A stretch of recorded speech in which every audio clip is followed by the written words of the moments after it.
no, lalong-lalo na po sa hanay nila yung mga nagmamaneho po talaga ng mga jeep, ng mga bus, ano. But now, we will talk to the chairperson of the National Center for Commuter Safety and Protection Incorporated para pag-usapan naman ang epekto ng pagtaas ng presyo ng produktong petrolyo sa mga commuters natin.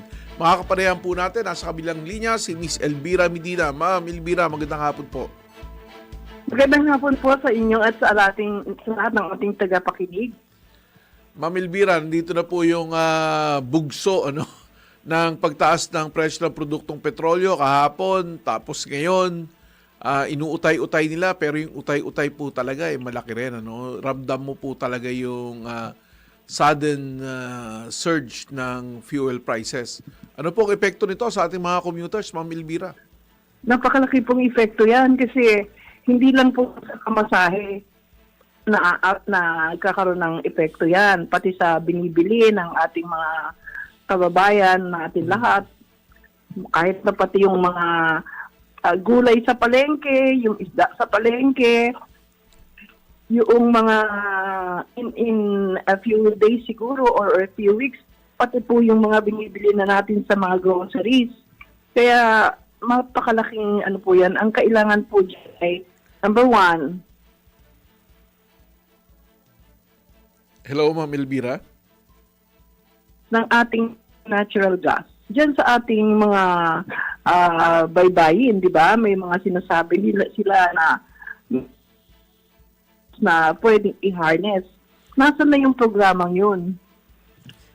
Kailangan magpaliwanag ang ating pamahalaan kung bakit naligaw na sa limot yung mga programa. Pero Ma'am Elvira, di ba yung natural gas natin sa Malampaya, kaka-discover lang ng isang ulit doon, ng isang site that will add to our stock ng natural gas.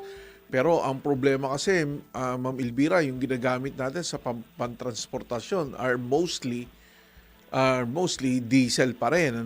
So kaya nga, kahit Euro 5 yan, Euro 4 yan, diesel pa rin. Ang panawagan po namin noon pa is magkagamit na tayo ng hybrid na mga transportasyon po. Opo. Yes, oo. And I think tama po kayo, Ma'am Elvira, na hindi lang po ito usapin ng pagtaas ng pasahe. Kasi Yes. halos lahat ng mga produkto natin nangangailangan po ng crudo, diesel man yan o gasolina, para iparating sa atin itong mga produkto na to. Unang-una, gulay galing sa mga probinsya, galing sa Baguio, for example. Tama po. Kanina po, yung pinag-uusapan, yung ultimong pagtistis ng bigas Ng palay. natin, ng palay, kailangan po ng gasolina para magawa ito. And then, isa sa mga... Yung ating rice mill, kailangan yan. Opo. Yung mga natin, yung mga mangisda natin, magpapalaot, Tama kailangan po. nila ng gasolina, kailangan nila ng kerosene para sa pang-ilaw nila. So, Kahit po yung ating mga nasa matadero, sa slaughterhouses, opo. kailangan din nila yan sapagkat continuous ang pagpapakulo nila ng tubig, Yes. ng paggamit ng ng mga ng LPG.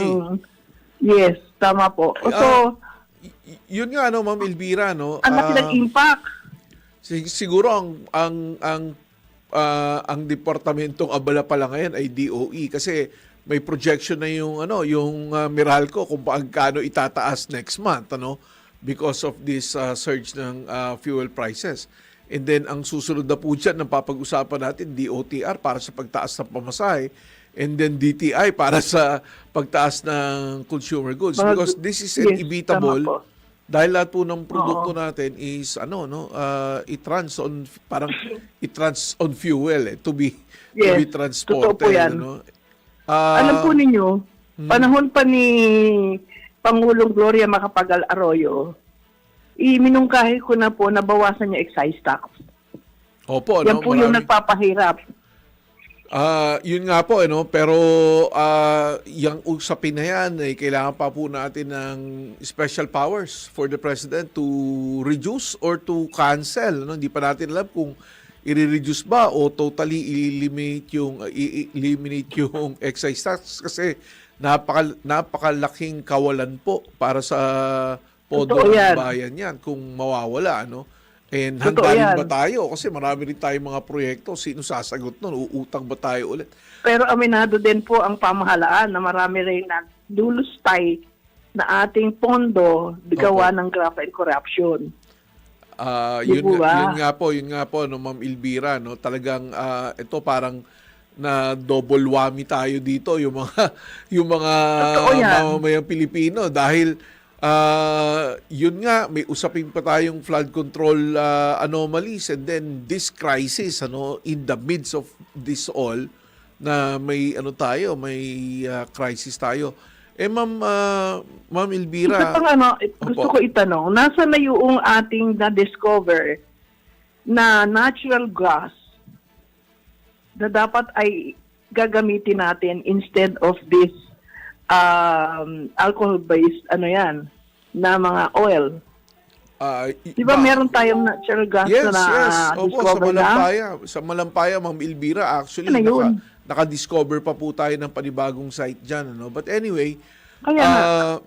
ito po, may iba na mapapagamitan, may ibang purpose po ito. Pero, ma'am, matanong ko lang, so, on your part, being the chairperson ng National Center for Commuter Safety and Protection, what are the actions you're intending to take for the commuters? Bring you back, regarding this?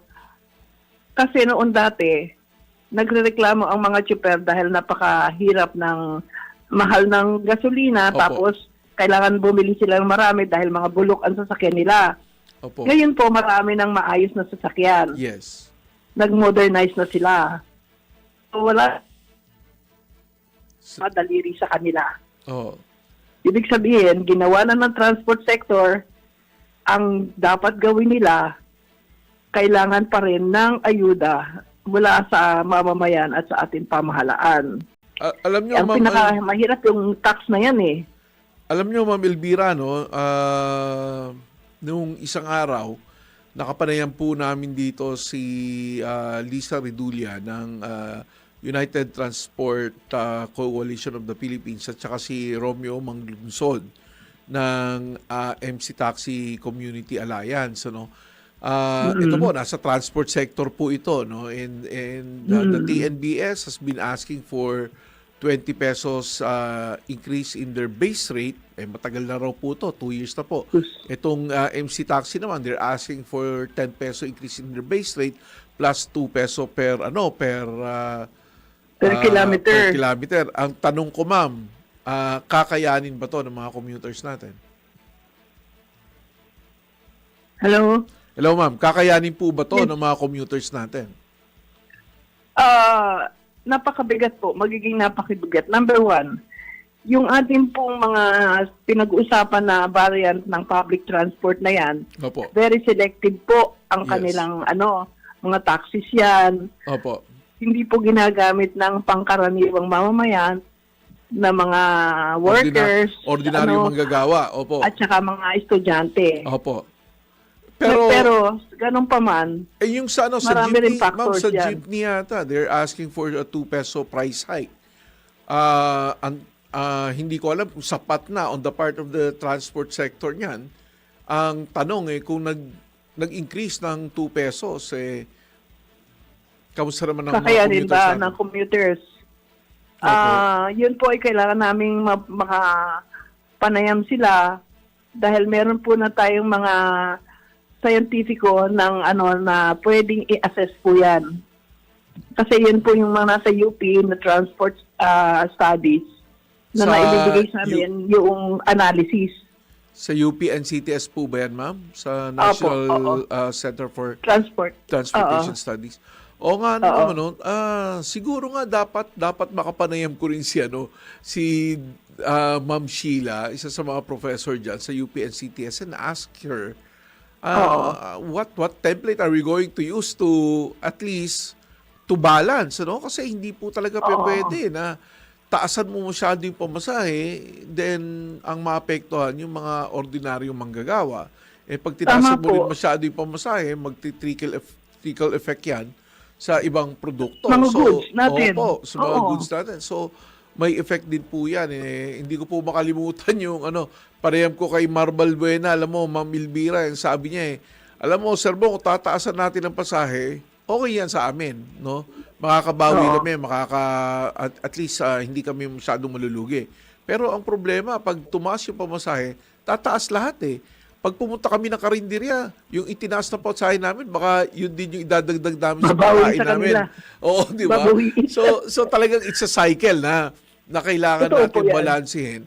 Pero, ma'am, on your part, are you planning to file a petition sa gobyerno na kung magkakaroon man ng praise... Naghihintay na po ako, nagtanong na ako sa kanila kung kailan ang aming hearing.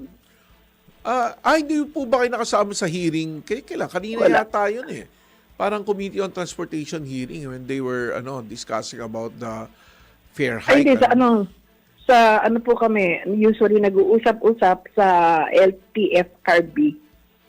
Okay. Okay. Kasi yun po ang nagtatakda ng pasahe. Yes. Yun ang natin. Opo. Yun nga po, ma'am, ito talaga inevitable. Hindi naman natin own doing to, no? Not Oo. because of our talagang economic misfortune natin to, na nagkaroon ng gera doon at apektado tayong lahat. No? Tama. Kaya lang, pero marami pa rin mga bagay na dapat nating masusing tingnan sapagkat nasaan na ba ang ating modernization? Nasaan na? 20 taon na yan. Opo. Nasaan na tayo nakarating? Although marami nang narating, pero hanggang saan? Hindi namin ma-quantify. Oo, kasi sa modernization, it is the safety and comfort of the commuters. Ang And center... then also yung pagbawas ng mga cost of travel.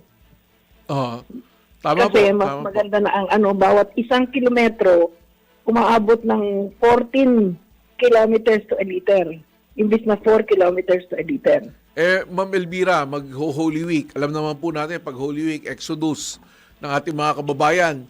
Tama. Palagay nyo, what caution can we take para hindi naman po masyadong masaktan yung mga kababayan natin na uuwi ng probinsya at magbabakasyon? Well, actually, nakikipag-usap na po ako. Nag-send na ako ng request sa LTFRB na kung pwede pag-usapan na itong mga bagay na ito. And then later on sa LTO for the safety of the passengers. Talagang, hindi ko naman sinasabing na blindside tayo sa pagtaas na to, pero we knew na mangyayari to because of the war in Yes, Israel. it was and anticipated. Iran. Pero yun ang pinagtataka ko, nasa na yung ating sinasabing gas na meron tayo? Saan nandun na? Bakit wala na tayo naririnig? Dati noon, nang ilabas yun, palakpakan tayo, tumatalon pa tayo, pati paa natin pumapalakpak. Actually, Pilipino po nakadiscover ng site na yun. O kaya nga, nasa na? Ano nang ginagawa? Hindi ko nga lang po alam kung paano po i-process yun para magamit natin sa transportasyon at makatulong. At makatulong sa problema natin ngayon. Siguro makakasagot niyan sa atin, Malacanang. Or Department of Energy kasi sila naman po ang namamahala dyan. Ituturo ka rin, papunta rin sa Malacanang ituturo sa iyo. Pero yun nga po, ma'am, talagang itong crisis na to, kung matatawag man natin talagang crisis to kasi It's a crisis na. Yes, we cannot really avoid this. Yung impact chain nito po, sunod-sunod ang impact chain nito from different departments of government. Pagka pumayag tayong itaas ang pasahe, kahit mawala yung giyera na yan, hindi bababa ang pasahe. Oo, kasi constant naman yung presyo ng, alam nyo ba, Pinapakakunan nila. Bago pa itong gera na to, alam nyo po, minomonitor namin dito tuwing Lunes yan, yung mga pagtaas na yan. Yung diesel po, hindi na po talaga bumababa for 8 weeks. Sunod-sunod po yung pagtaas. Yan po yung ginagamit natin public transport. Hindi naman po matigas ang puso natin na hindi natin alam yung hirap ng ating mga kasamahan na driver. Opo. Kaya lang nga, ilang taon na yon na may nangyayari namang pagbaba ng presyo ng mga bilihin, ng mga ginagamit natin sa transport, wala akong nakita na pagbaba ng pasahe. Oh. Wala rin po talagang pagbaba ng presyo ng produktong petrolyo, Ma'am Elvira, kaya Wala nga, oo. this is something we need to face head on, kasi and all the departments of the government should work together para to balance this out. We cannot miss out in balancing this because if we make a mistake on balancing this, inflation po ang makakatapat natin, and everyone will be affected by this, no? Pati yung Pero peso nananawagan dollar din po tayo sa Malacanang na ituloy yung ating sariling yung ating gas na maaring makuha. Dahil kung yun po ay mabubuksan, napakalaking sa atin, kaginhawahan ng ating transport. Yes, ma'am. Marami ako naririnig, baka daw tayo ay yung mga nagpupurso niyan, nagsasabi na baka naman yung mga malalaking mga gas company ay tinatapakan ang paa ng ating pamahalaan. Hindi naman po siguro, Ma'am Elvira. It's hard to think that way, lalong-lalo na po sa panahon na to na... But as I said, it is the opinion of some people who have been observing this, no? Opo. Well, anyway, Ma'am Elvira, yun po. Maraming salamat po sa insights nyo regarding this fuel price hike. And it's nice to know that there is an organization, association that's looking after the benefits of our commuters. Maraming And salamat po ulit, ma'am. We'd like to give our commuters a heads up that we are continually speaking with the agencies of government that has something to do with the price of our commuting. Opo. Maraming salamat po, Ma'am Elvira. Maraming Thank salamat you. sa panahon. Salamat din po sa pagtawag niyo. Yes po, yan po ang chairperson ng National Center for Commuter Safety and Protection, si Ma'am Elvira Medina.